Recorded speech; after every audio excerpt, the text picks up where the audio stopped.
The biggest failure in financial planning is typically the execution of the plan. Staying accountable while you're going after your goals is a normal struggle. So in this episode, we're going to cover 3 common hurdles, tips to overcome procrastination, and reveal why financial planners typically fail their clients in the execution phase. Finally, we're going to share our favorite tools that we use to help keep clients motivated and on target.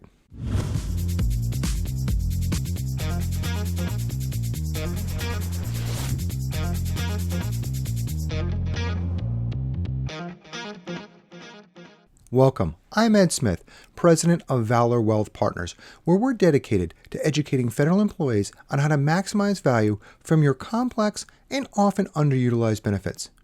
Now, staying accountable is very tough, especially when you're facing massive goals. For me, one of my biggest goals was that I wanted to run a marathon before my 40th birthday.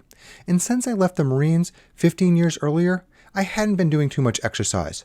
So I was in essence going from the couch to running 26.2 miles, and I only had 2 years to get this goal because I had a specific time of when I wanted to be able to do this. In this video, I will share some of my personal struggles to show the points of how to stay accountable when you're looking at your financial dreams. They aren't much different than going after athletic achievements. You have a lot of tasks you have to be able to achieve, and you have struggles along the way. With working with clients over the years, I've narrowed down their challenges to 3 common hurdles. The first one is being overwhelmed, and this is extremely normal. What I suggest is breaking down the bigger tasks into smaller, manageable achievements and emotional wins that you're going to be able to have. For me, when I was training and trying to get off that couch, I knew I couldn't go out and run a long distance.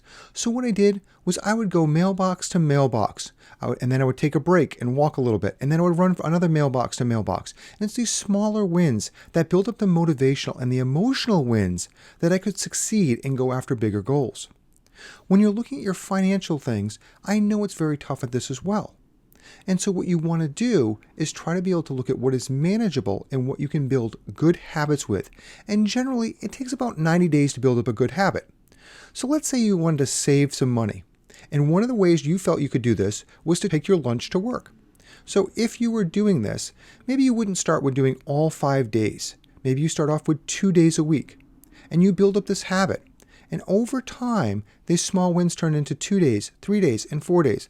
I generally suggest having a win and rewarding yourself, and maybe on that 5th day, maybe Friday you have lunch in the office or go out to eat with coworkers or something like that. But you also want to have wins, and so that you're emotionally getting a benefit and not being so overwhelmed. The next hurdle is being embarrassed, and just don't be embarrassed. I know it's tough to say this, and for me, as a Marine going out and trying to run, and I was so scared of what people would think. Oh my God, he can only run a little bit. Look at how bad he is.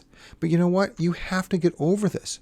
You have to be able to look at what's really important to you and how you're going to be able to have successes in this area.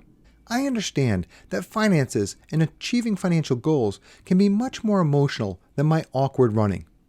But you also have to understand is that financial literacy is rarely taught, so we're generally not given the tools for us to succeed in the beginning. So you have to be able to find out the education of what you want to be able to do.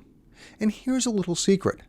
Most people are probably worse off than you because they haven't even accepted that they want to have a better place or wanting to go after those goals. And that's one of the first things you have to be able to do is want to improve where you are. The last hurdle is a low priority. And for this, the only way you're going to get over it is to be dedicated and to make sure that you are setting the priority a lot higher than the other things in your life. Now, when I was out training, there was always an excuse of why I couldn't go out for a run. It was raining. I had to go do something with some friends, or I have plenty of time. It's 2 years away. I can do this later. And the same thing is true when you're looking at your financial goals. You have work that gets in the way all the time. Oh, I'll get to this after the holidays, or it's summertime and I want to go have fun with my friends. So there's always something getting in the way. You have to set it as a priority for you. And if it is a priority for you, you will achieve your goals. Everyone procrastinates in one way or another. And today we want to try to help you overcome procrastination with those bigger goals. As a financial planner, one of the toughest parts of my job is seeing when people do not achieve their dreams that they have put in their financial plan. So we really want to help you to get over the hurdles and stay motivated to achieve your dreams. According to NAPFA, the National Association of Professional Financial Advisors, 74% of people want to have a financial planning do-over so they can be in a better financial situation. Now, what this says to me is that they're not executing the dreams that they have, because even if they don't have a financial plan, they still won't know what they want to have in life. But if they were able to get this do-over, would they actually achieve their goals? Probably not. So what we want to do is drill down to what makes you successful personally on your daily basis or your daily tasks that you have. Let's first look at that. And so what do you do? Maybe you're a master of lists. Maybe you have a personal trainer that keeps you physically in shape. Maybe it's a big calendar or a family calendar that's on the wall so you don't forget to pick up a kid at school. Or maybe it's just some technology, an app that you use that keeps you on track and so you know what's going on a daily basis. You might be able to use some of these tips and tricks that you use in the bigger picture. Now that we've looked at you on a daily basis, let's look at a big goal that you had, a big challenge, but one you were successful at. When you look at this, what was it that in the beginning that maybe held you back a little bit? And then finally, what was it that made you achieve the success that you had? Going back to the running example in the marathon, when I first started out, I wanted to do it myself. It was my goal. It was something that I wanted to do for myself. And I was very stubborn about this, and I didn't ask for help from other people. And then one day on Facebook, I got an invite from a Marine down in Louisiana, and she invited me to this group of other first-timers running this marathon. And I was like, you know what? What do I have to lose? And so a group of us through around the country helped motivate each other. And then I crossed the finish line of the Marine Corps Marathon. So you can achieve your goals. And sometimes it's because you have help or you have a tool from other people. So who in your life is going to help you and motivate you to be successful on what you want out of life? And sometimes it's somebody that you've never met before gets you to achieve those big goals. And it's just being open to having the support of other people. And finally, when you achieve that milestone, celebrate, because that's the time that you need to be rewarding yourself for such a great job that you've done. While I just talked about achieving my goal, there's still a lot we have to discuss about how you can achieve success with your financial plan and stay accountable.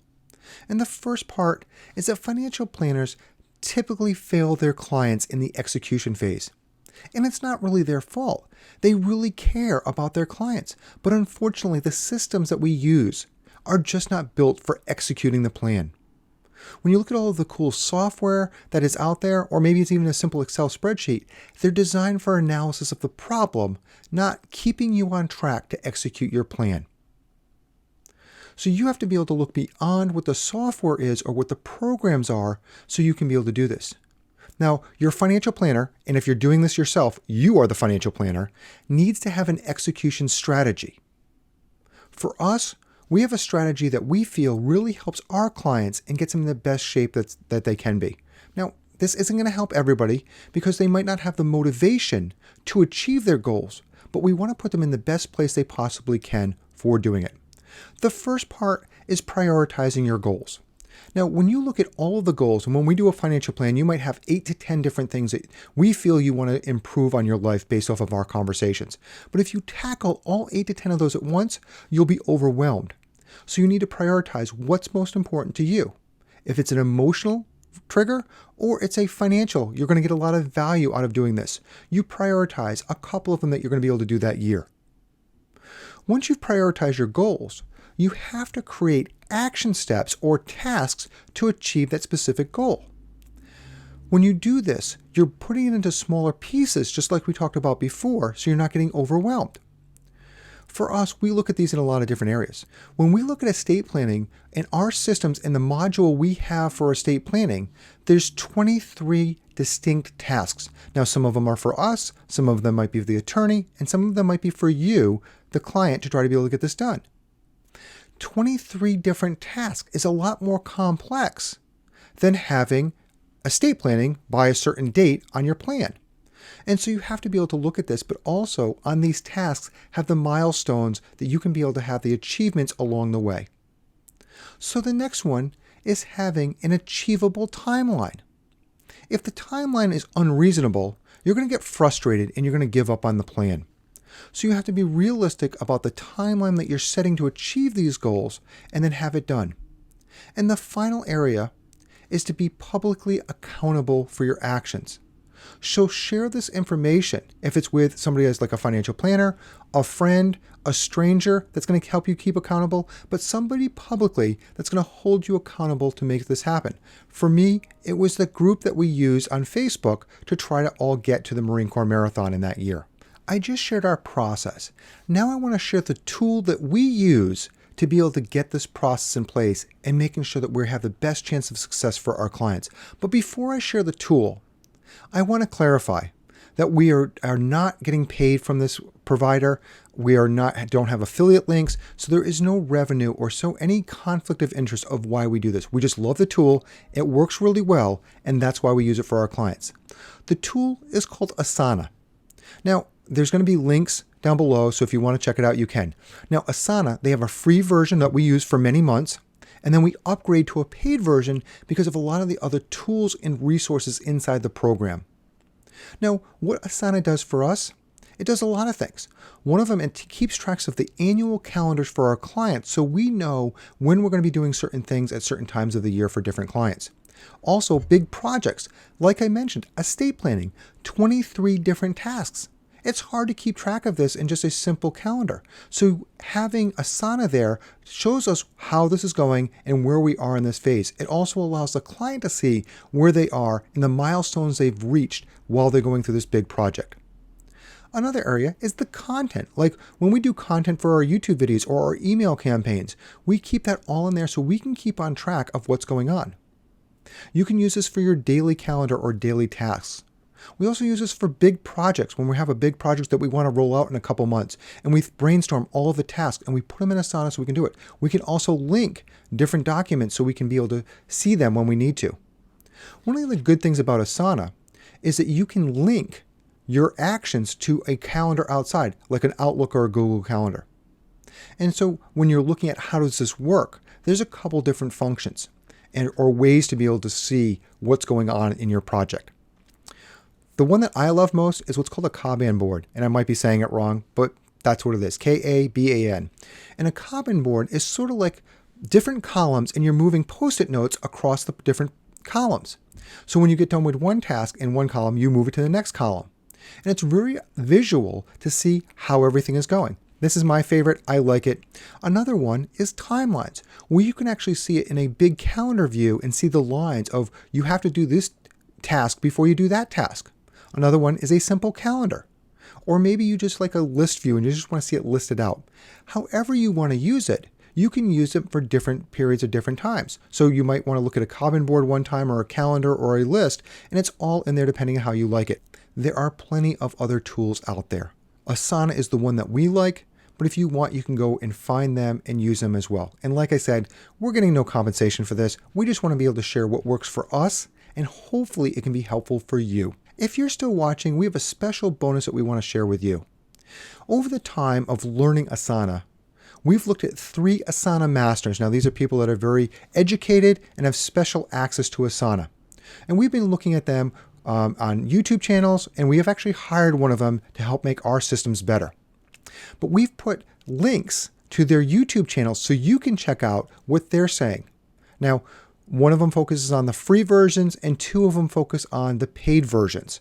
So whatever help is helpful for you, but they are extremely knowledgeable and they are a great resource to be able to look at. I do suggest if you want to be able to look at it, at least look at their comparisons for Asana versus some of the other tools that are out there, and then see if you want to be able to use it. If this has been valuable for you and you know somebody else that could benefit from this knowledge, please share the video or the ebook.